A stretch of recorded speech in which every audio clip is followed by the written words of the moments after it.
దారులు దొక్కి ముఖ్యమంత్రి గారిని కృషి చేయాలనే ప్రయత్నం చేయకండి. చాలా సమస్యలు ఉన్నాయి రాష్ట్రంలో.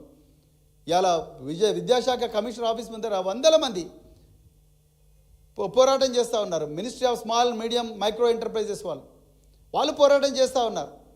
ఎందుకోసం చేస్తున్నారు? 15,000 రూపాయల బెంచీలను 33,000 రూపాయలకు కొనుక్కుంటూ 150 కోట్ల స్కామ్ జరిగిందని.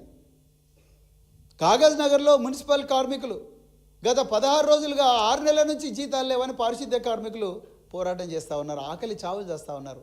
వాళ్ళ మీద సిట్ వేయండి, వాళ్ళకి డబ్బులు రిలీజ్ చేయండి. పోలీస్ అధికారులారా, మీకు ఏమైనా దమ్ముంటే ఈ 150 కోట్ల స్కామ్ మీద ఇన్వెస్టిగేట్ చేయండి. 9,200 కోట్ల హిల్ట్ స్కామ్ మీద ఇన్వెస్టిగేట్ చేయండి. అంతే తప్ప మీ ఓన్ కొలీగ్స్ మీద ఏ విధంగా మీరు ఇంత థర్డ్ డిగ్రీ పెడతారు? అదేవిధంగా ఈ ట్యాపింగ్ అనేది, నేను మళ్ళీ చివరిగా ఒకటే చెప్తున్నా, ట్యాపింగ్ ఈజ్ లీగల్. చట్టబద్ధంగానే ట్యాపింగ్ జరిగింది. అదేవిధంగా ట్యాపింగ్ రికార్డ్స్ డిస్ట్రాయ్ చేయమని కూడా చట్టమే చెప్పింది. దానికి ఒక రివ్యూ కమిటీ ఉంటుంది. ఆ రివ్యూ కమిటీ అప్రూవ్ చేస్తేనే ఆ రికార్డ్స్ అన్ని కూడా డిస్ట్రాయ్ చేయబడతాయి. మరి వాళ్ళని కూడా నిందితులుగా చేయండి. ఆనాడు చీఫ్ సెక్రటరీ ఎందుకు నిందితులుగా చేయలేదు? ఆనాడు చీఫ్ ఆఫ్ ఇంటెలిజెన్స్ ఎందుకు నిందితులుగా చేయలేదు? ఆనాడు డీజీపీ ఏం చేసిండు? ఆయన కూడా నిందితులుగా చేయండి. వాళ్ళందరినీ చేయకుండా చిన్న ఉద్యోగిని ప్రభాకర్ రావుని పట్టుకొని ఎందుకు ఇబ్బంది పెడతారు?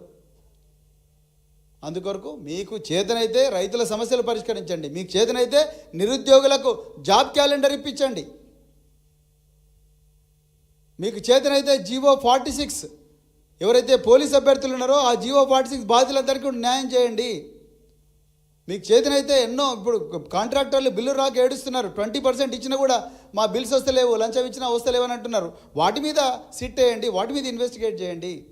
అంతే తప్ప నిజాయితీ నిబద్ధతో పనిచేసిన అధికారులను వేధించొద్దని, అదేవిధంగా తెలంగాణ ప్రజలు మీరు ఇట్లా కుట్రలు చేసుకుంటూ కూర్చుంటే ఎవరు కూడా చేతులు ముడుచుకొని కూర్చోరు. మా మౌనం మా బలహీనత కాదు. మేము మళ్ళీ చెప్తున్నాం, రాబోయే రోజుల్లో తెలంగాణ అగ్నిగుండం అయితే ఇట్లాంటి కుట్రలు చేసుకుంటూనే ఉంటే, ఆల్రెడీ మీకు పంచాయతీ ఎలక్షన్లో ప్రజలు తగిన బుద్ధి చెప్పిండు. రాబోయే మున్సిపల్ ఎలక్షన్లో కూడా మీకు బుద్ధి చెప్తారు. రాబోయే ఎంపీటీసీ జెడ్పీటీసీ ఎలక్షన్లో కూడా మీకు బుద్ధి చెప్తారని చెప్తూ మరొకసారి మరి ఈ అవకాశం ఇచ్చిన మీడియా మిత్రులందరికీ కూడా హృదయపూర్వక ధన్యవాదాలు చెప్తూ జై తెలంగాణ. గుండె కూడా రేవంత్ రెడ్డి గారికి రావడం లేదు. పాలమూరు బిడ్డ అని చెప్పుకునే వ్యక్తి. అదేవిధంగా మరి ఘోరమైన విషయం ఏంటంటే, చాలా డిపార్ట్మెంట్లో గత 6 నెలల నుంచి ఉద్యోగస్తులకు కాంట్రాక్ట్ మరియు అవుట్సోర్సింగ్